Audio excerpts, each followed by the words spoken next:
Plans for a high-speed rail link between London and Birmingham have been switched to the slow track. The new Transport Secretary, Justine Greening, will now announce her verdict on the HS2 link in early January. The pause is partly to consider measures to mitigate the route's impact on the Chilterns, an area of outstanding natural beauty and home to the constituencies of several senior Conservative ministers. Our political correspondent Michael Crick has this report. It would, if built, cut through the Chilterns, one of England's great areas of outstanding natural beauty and one of the country's strongest Tory heartlands. North of the M25 up to Old Amersham, HS2 trains will be kept beneath the fields in a long tunnel before erupting into open countryside. But now the Transport Secretary is thinking of extending that tunnel another mile and a half. It's been reported that the cost of boring a new tunnel along this stretch of the line is in the region of £500 million. The Department of Transport says that figure is an exaggeration. What's more, they're confident of being able to meet much of the cost by extra savings further up the high-speed line. Critics aren't convinced, among them the Tory who runs Bucks County Council. Almost everybody is saying it's a mile and a half, it's not a big deal. What they really want to see is a fundamental change in terms of using other alternatives. And they're also worried about the rest of the area of outstanding natural beauty. But isn't this a sign that the Transport Secretary, new Transport Secretary, that she's listening? Well, we'd like to think so, but if she was really listening, what she'd be doing is looking at the fundamentals of the business case. Across South Buckinghamshire, people seem united. Conservationists and Conservatives, presenting local MPs and ministers with a personal quandary. The poster here rather illustrates the problem. It's in the window of the Beaconsfield Conservative Association. And who is the Conservative MP for Beaconsfield? None other than the Attorney General, Dominic Grieve.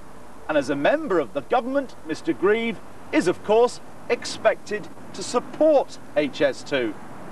It's a problem for several other ministers too.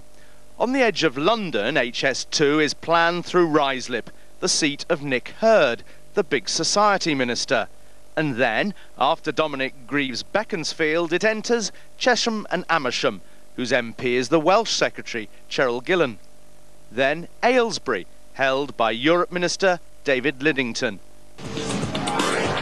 And the threat of new high-speed trains rushing through the Chilterns has caused turmoil in the wealthy local Conservative associations, some of which have withheld tens of thousands of pounds from central office and are losing members fast.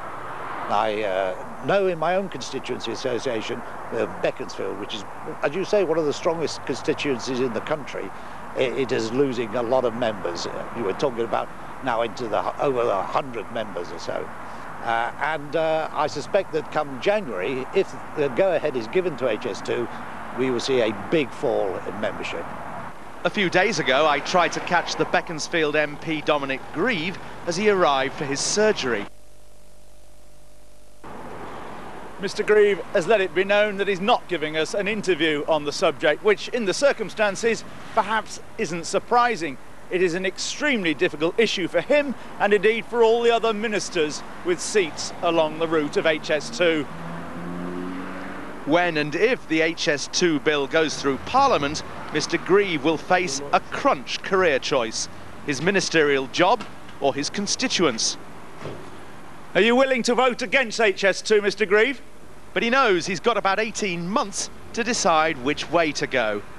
Do you think that they will be faced with the problem of whether to resign from the government over the issue? Well, I think when the bill comes before Parliament, that's a very real problem for them. I can't speak for them, but it seems to me that they will face that choice. And I think that's a pity. I think Dominic Grieve's a great Attorney General. His constituency is only marginally affected. David Lidington, of course, Europe Minister, a great many things going on there, and Cheryl serving Wales. So really, I think politically it is a big problem for the government, but it's a matter for them. It's not a matter for me as a new backbencher. Whatever their troubles in the Chilterns, the government's unlikely to lose on this in Parliament. HS2, after all, was originally Labour's plan, and most coalition MPs think it'll boost the economy, the North especially.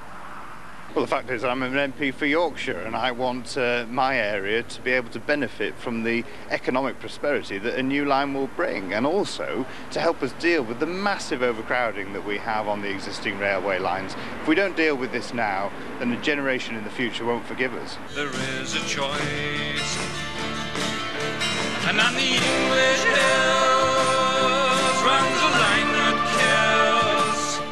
Today, the Stop HS2 campaign launched this protest song, hoping to reach #1 by Christmas.